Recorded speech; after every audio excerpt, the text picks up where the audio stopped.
नमस्कार, डॉक्टर कीर्ती लोखंडे चॅनलमध्ये आपल्या सर्वांचे हार्दिक स्वागत आहे। मिरचीचं लोणचं तर आपण बनवतोच, पण त्यामध्ये आपण लिंबाचा रससुद्धा घालतो।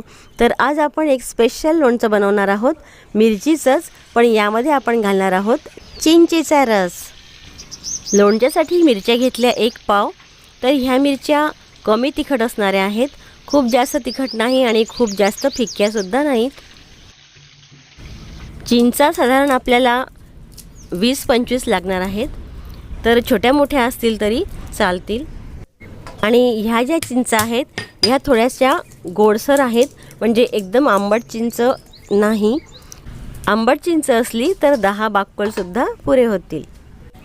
मिरच्यांना स्वच्छ धुवून घेतलं आणि त्यांचे देठ असे काढून घेतले। काही मिरच्या लालसरसुद्धा झालेल्या आहेत, तरी ह्या पण खूप छानच लागतात।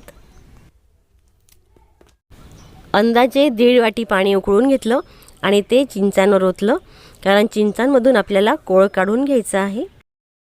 आणि यावर झाकण ठेवूया, म्हणजे ह्या छान मुरतील आणि नंतर आपण याचा कोळ काढूया।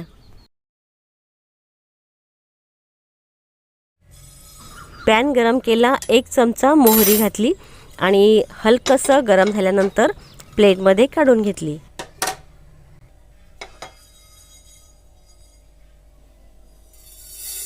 अगदी पाव चमचा मेथी घेतली आणि ती सुद्धा गरम झाल्यानंतर हलकीशी केशरी झाल्यानंतर आपण काढून प्लेटमध्ये घातली। 4 चमचे तीळ घेतले आणि तीळ सुद्धा तळतळ वाजेपर्यंत भाजायचे आणि त्यानंतर काढून घ्यायचे, खूप जास्त वेळ भाजायचे नाहीत। तीळ आपल्या आवडीनुसार कमी जास्त आपण करू शकतो।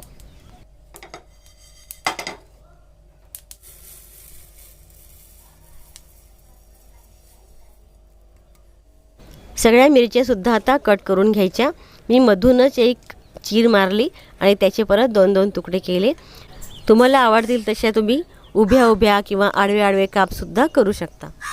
मिरचीमध्ये व्हिटॅमिन सी भरपूर प्रमाणात असतं, त्याचप्रमाणे यामध्ये कॅप्सेसिन नावाचा घटक असतो, ज्या घटकामुळे दुखणं बंद होतं। मोहरी, मेथी आणि तीळ आपण जे भाजलेले होते ते आपण मिक्सरमध्ये भरडसर पूड करून घेऊया।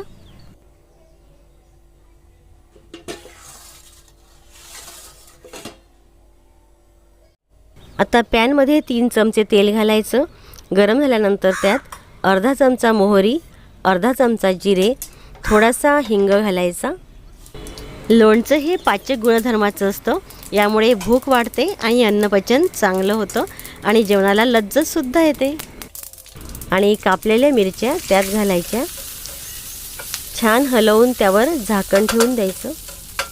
लोणच्यामध्ये आंबट, तिखट, खारट, गोड आणि कडू अशा सगळ्या चवी एकत्र आलेल्या असतात नाही। वाफ आल्यानंतर उघडून हळद घालूया आणि परत आपण यावर झाकण ठेवूया।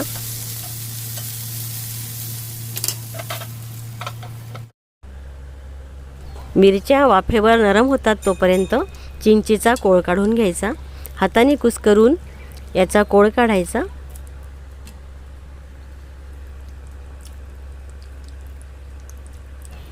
आणि हा कोळ एका गाळणीने गाळून घ्यायचा, कारण यात एखाद्या वेळी साली वगैरे येऊ शकतात।